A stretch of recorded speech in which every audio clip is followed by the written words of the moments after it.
So welcome to Bealtaine Cottage, and I've posted some photographs up here at the beginning of this little video because last night I was outside the cottage, the moon was rising, it's not quite full, it's still waxing, and what did I see?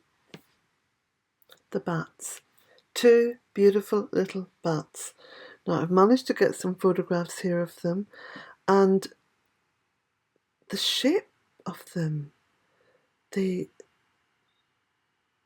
way that they're photographed, they look so ghostly. Now, it just seems quite strange and magical and lovely, but just to stand there watching them last night, just swirling in huge circles around the cottage. Look, here's one of them here on the right, and these are the two. And look at them, they look like little angels or something. Absolutely beautiful. I was so delighted to see the bats because each year I think, oh, maybe they won't survive hibernation, or maybe they've migrated somewhere else, or I'm always a little bit, my heart's in my mouth almost, waiting to see them. Here you can see both of them, look, one just above the roof and the other one's a bit higher.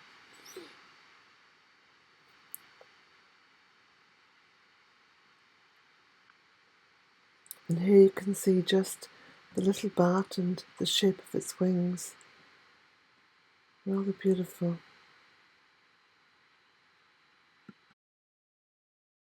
Sunday morning, a wee bit out of breath because I've been digging. So what have I been digging? Well, see all those poles over there that I cut when I did quite a hard coppice and pollard on some trees, mainly green beech.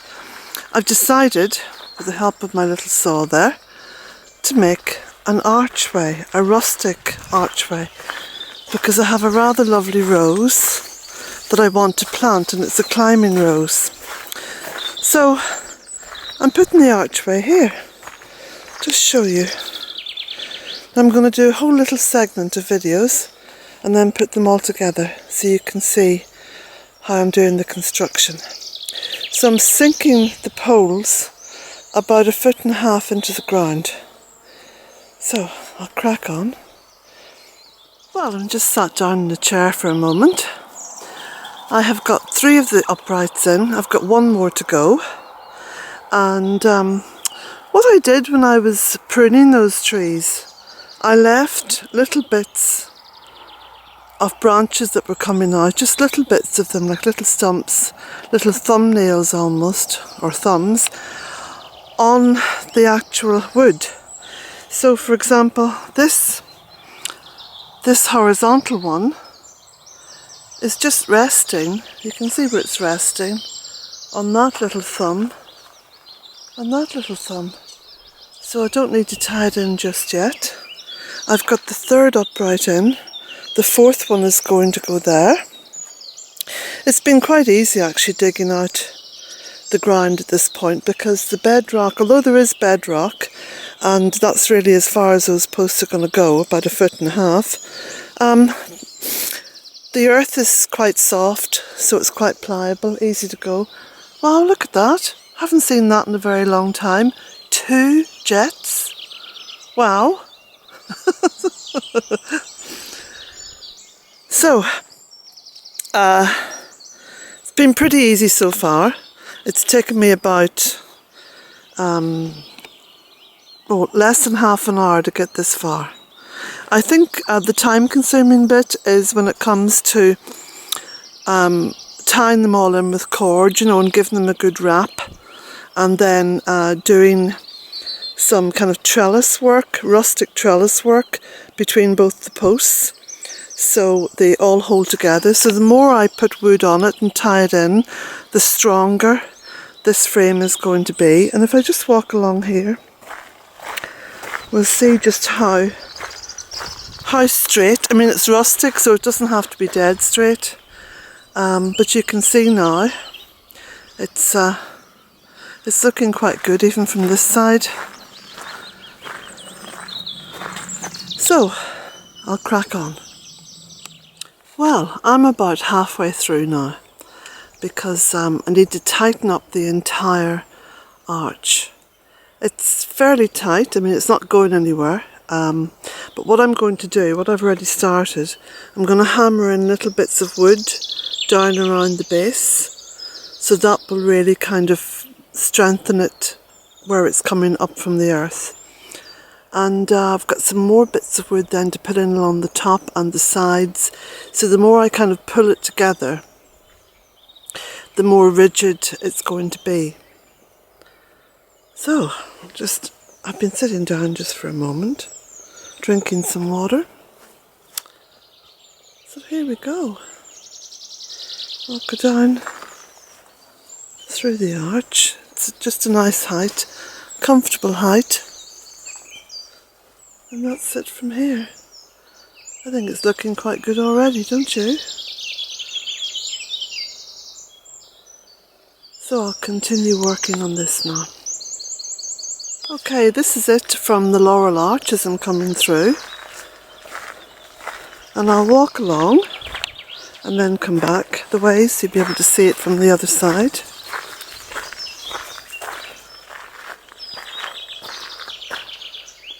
So it's very much in keeping with the garden so far. But obviously the more pieces of wood I put in, the more, the stronger the structure is going to be, and also the more attractive it's going to be, because it's going to be just ideal for the rose, which I have. Like I say, I'm going to put in here, I'm going to dig out that huge creeping buttercup. There's obviously a lot of, good stuff down there in the soil. That creeping buttercup has got that ginormous. And I'm going to fill it out, put lots more pieces of wood in, put some more wood in around the bottom, kind of hammer it in, that's going to stabilise it. And then also I've got some lovely sweet peas, which I won't put in just now, but what I will do is I'll grow them on a big pot, and then I'll bring the pots over here. So while the rose is growing this summer, the sweet peas will have a chance to decorate the rustic arch. Let me just go up here as well and look back. Let me move my chair a moment. I think it's also in keeping with the vegetable garden, the use of wood. And it's just slightly tipping to one side, which is actually quite charming, I think. That's the wonderful thing about creating anything that you can call rustic, that you make in the garden just from what you have lying around. It doesn't look right if it's perfect.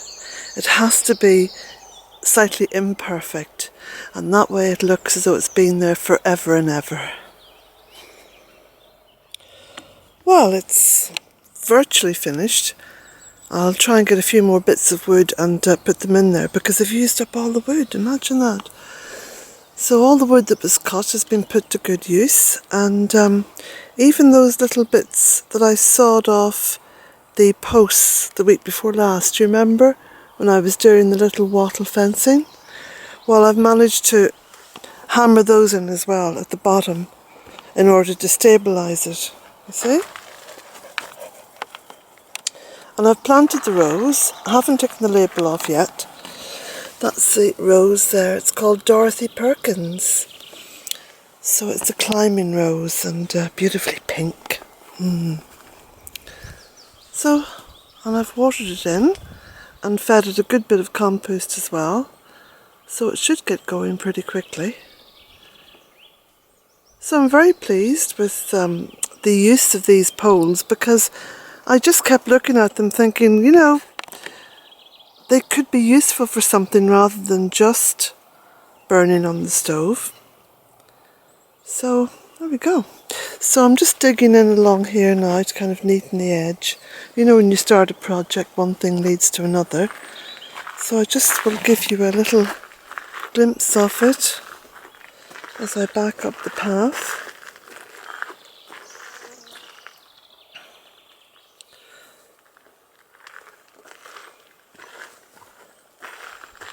There we go.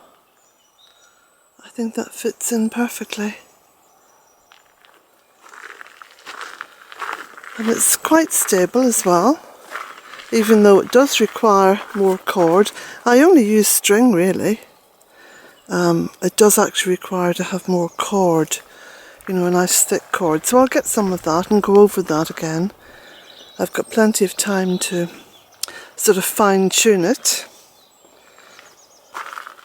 Well, there we go, that cost me absolutely zero.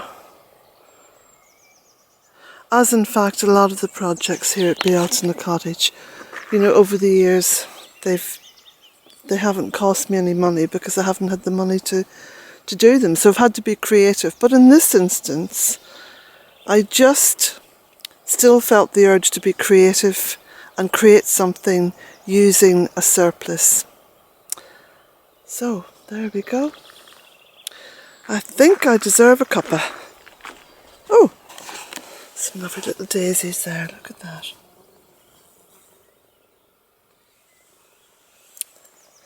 So blessings to you all.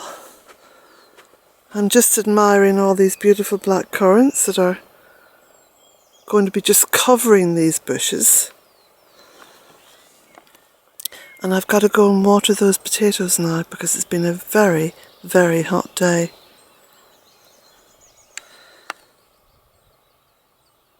So from the vegetable and fruit gardens of Bealtaine Cottage, myself and Jack say blessings to you all.